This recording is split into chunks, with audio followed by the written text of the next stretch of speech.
Assalamualaikum warahmatullahi wabarakatuh. Nama saya Wahyu Widiyasari. Saya di sini akan menjelaskan tentang pasar dan strategi pemasaran. Nah, yang pertama adalah pasar.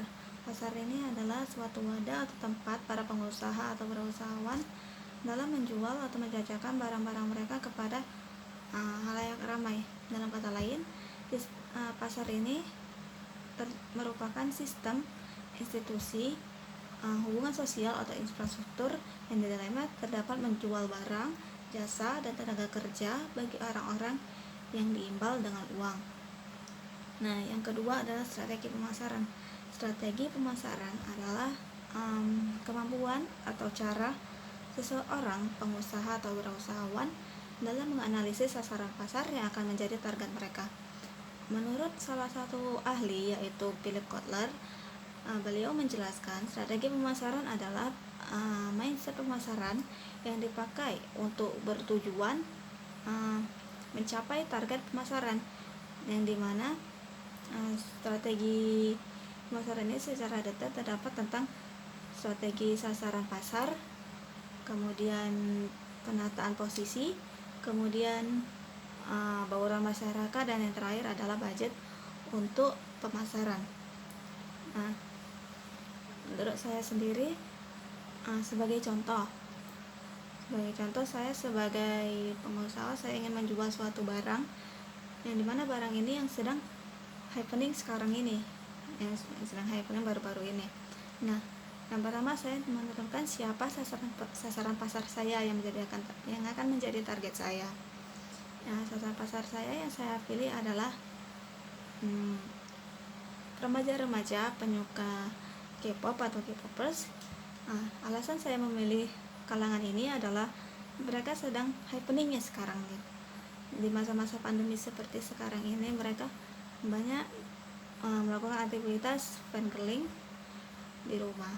Nah, yang kedua, penentuan produk yang akan saya jual kepada mereka, yakni merupakan album artis idola mereka, Alexis atau pernak-pernik K-pop lainnya.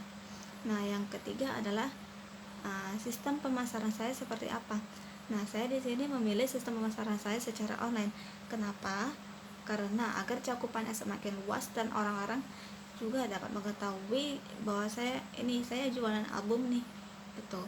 Nah, yang keempat adalah penentuan harga.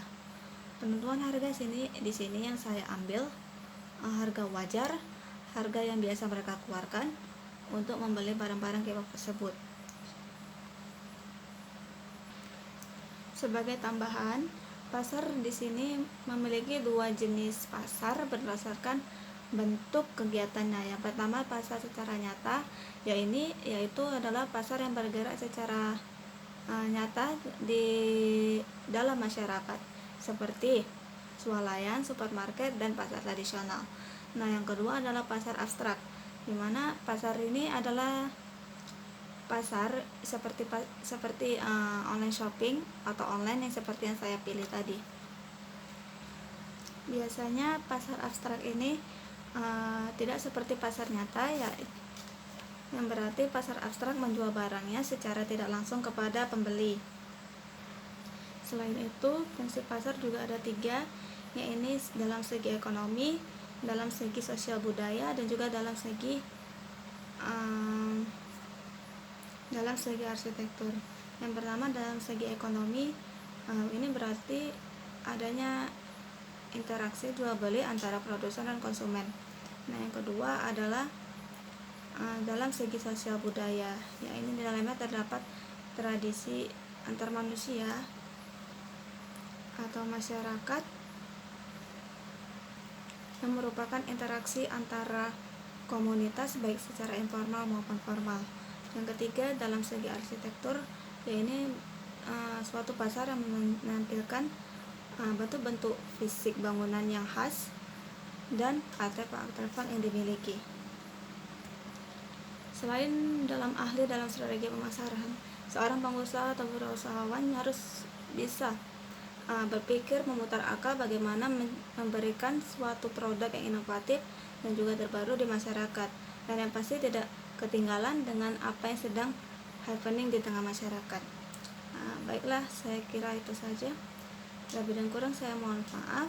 Untuk selengkapnya akan saya letakkan di dalam makalah saya. Wabillahi taufiq wal hidayah. Assalamualaikum warahmatullahi wabarakatuh.